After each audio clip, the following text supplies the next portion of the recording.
You are standing in the middle of East Africa, in a dry sweep of brush and savanna that seems, at first, entirely empty. But if you look closer, if you listen more carefully, you begin to see and hear the traces of lives still shaped by ancient rhythms. A bird call. The crackle of firewood. The low hum of insects. And then, perhaps, the distant laughter of children chasing lizards through the dust.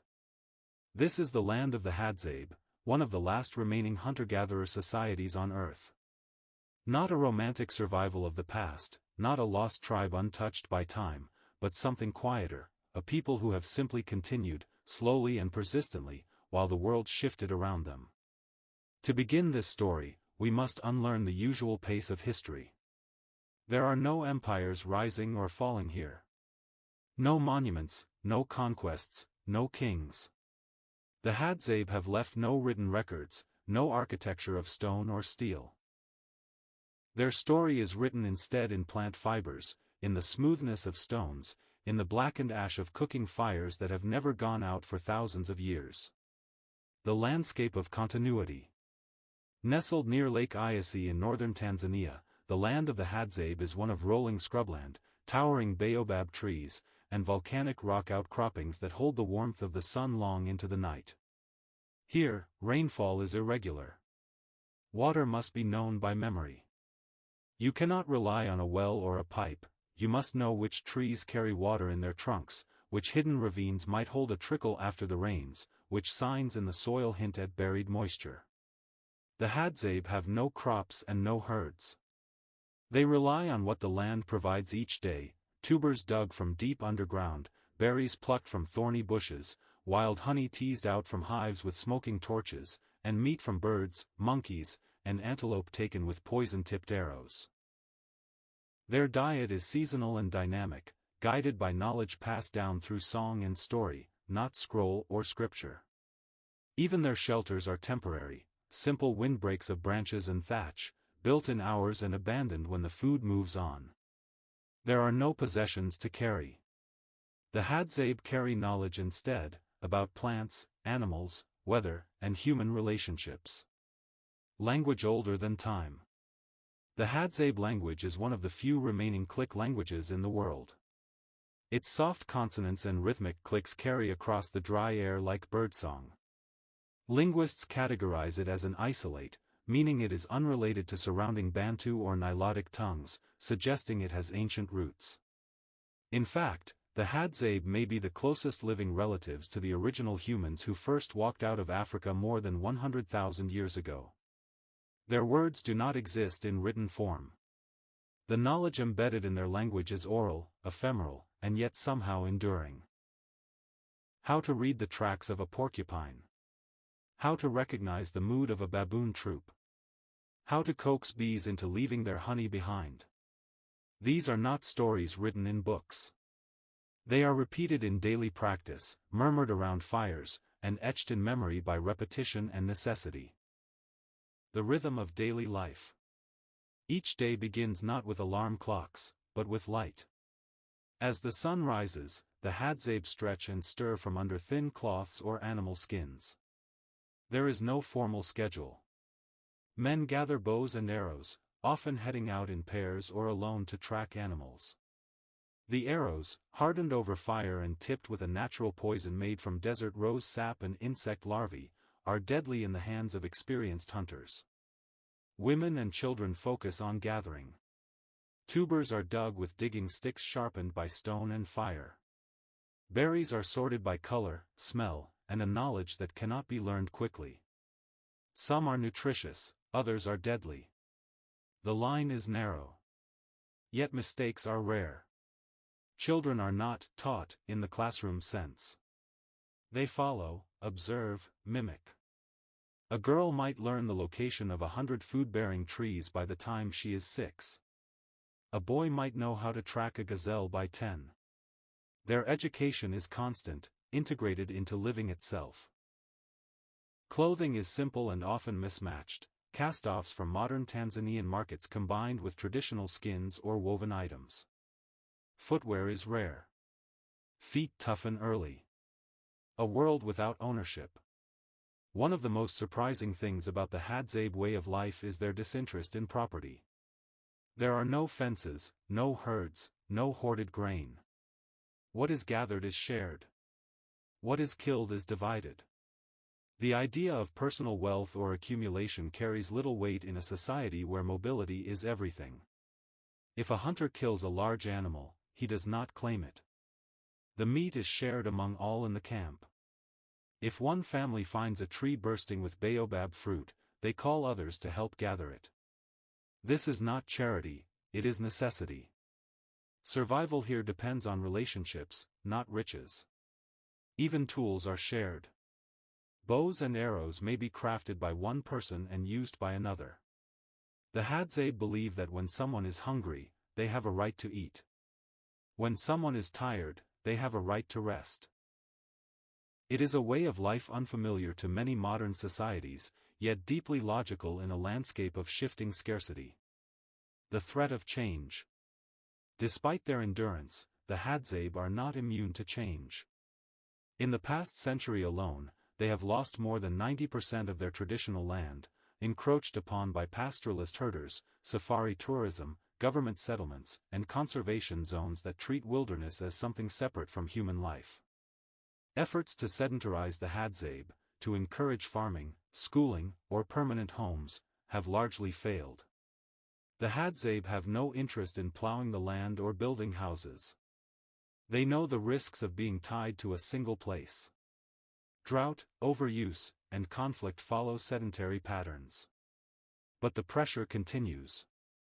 Government programs offer housing in cinderblock compounds, school uniforms for children, and promises of healthcare. NGOs try to document their language, record their stories, and preserve their way of life.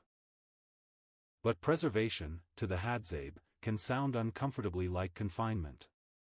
Tourism has introduced its own challenges. Some Hadzabe are paid to demonstrate hunting techniques for visiting foreigners, chasing tame animals or firing arrows at targets. It is performance, not subsistence. The distinction matters. A skill used to survive becomes a novelty act. The respect it once commanded begins to fade. And yet, each morning, somewhere under the wide Tanzanian sky, a group of Hadzabe still rise, stretch, and begin another day in a rhythm older than history itself. They light their fires. They whisper to the bees. They laugh with their children. And they walk into the bush not as relics of a forgotten past, but as people who never stopped being present. But how long can this continuity endure? What happens to a culture when the world insists that it must change? The Hadzabe do not build monuments. Their stories are not carved into stone, nor captured in ink. Their histories live instead in the soft hush of fire embers and the shallow grooves of ancient footpaths worn into dry earth.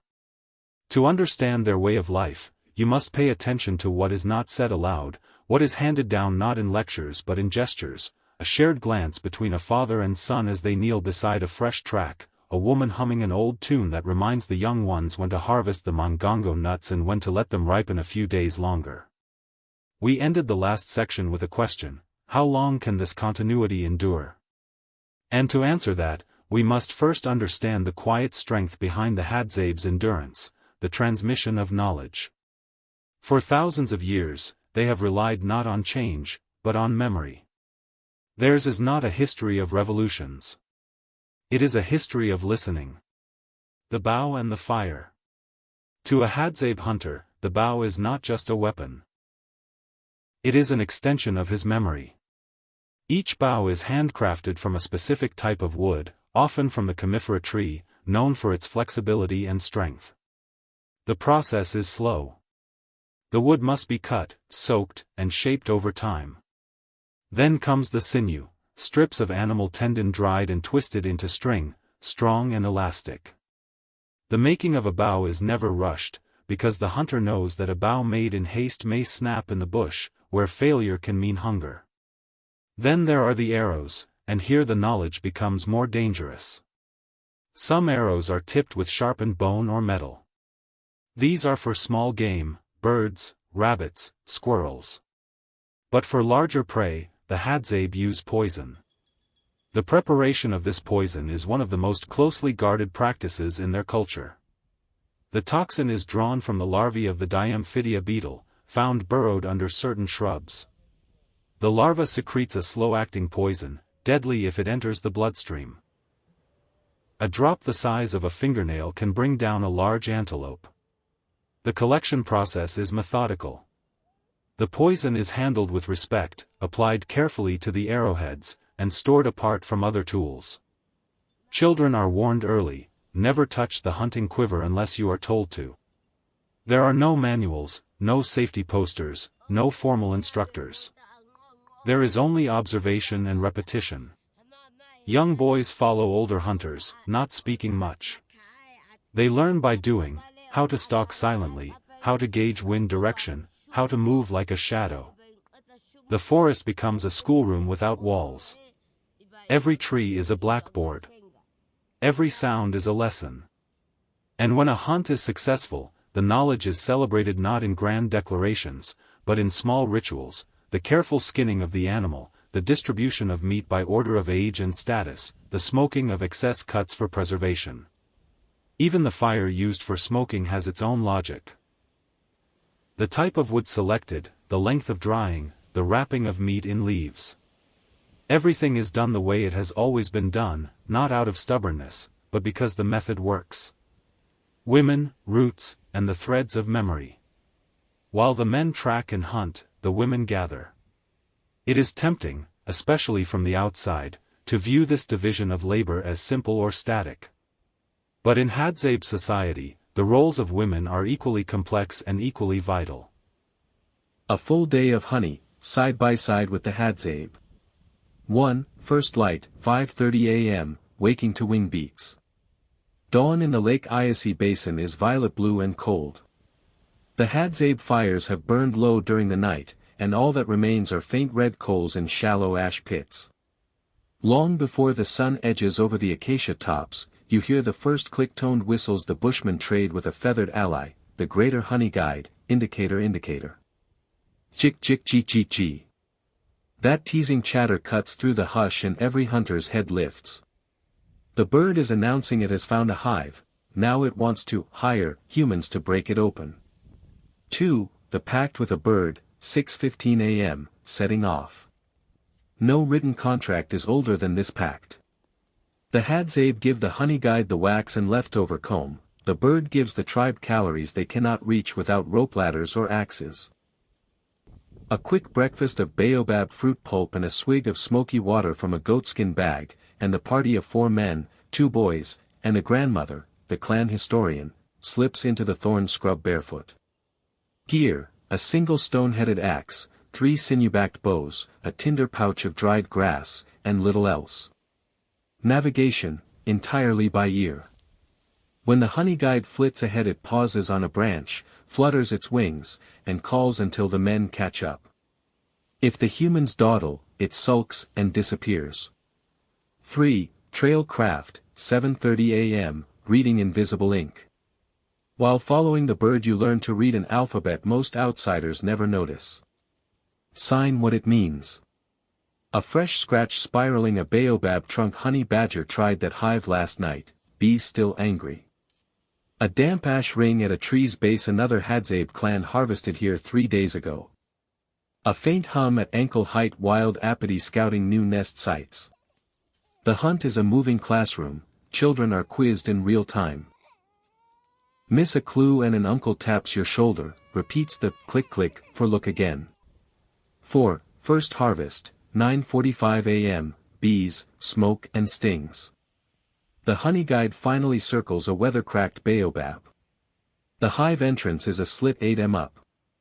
Fire, a boy twirls a hardwood drill in a soft baobab board, within 2 minutes a coal is tipped into dry fibrous bark. Smoke, bundled grass is lifted like a torch as a climber walks, the trunk using V-notches cut by ancestors decades earlier. Extraction, with the axe he pries off a honey-heavy plate of comb. Bees pour out like sparks. Stings are inevitable.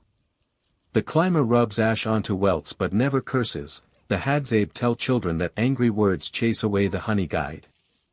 On the ground everyone tears fist-sized gobs of comb, chewing wax, larvae, pollen, and sun-warmed honey in one sweet, protein-packed mouthful. A palmful is left on a branch for the bird, it darts down the instant the group steps back.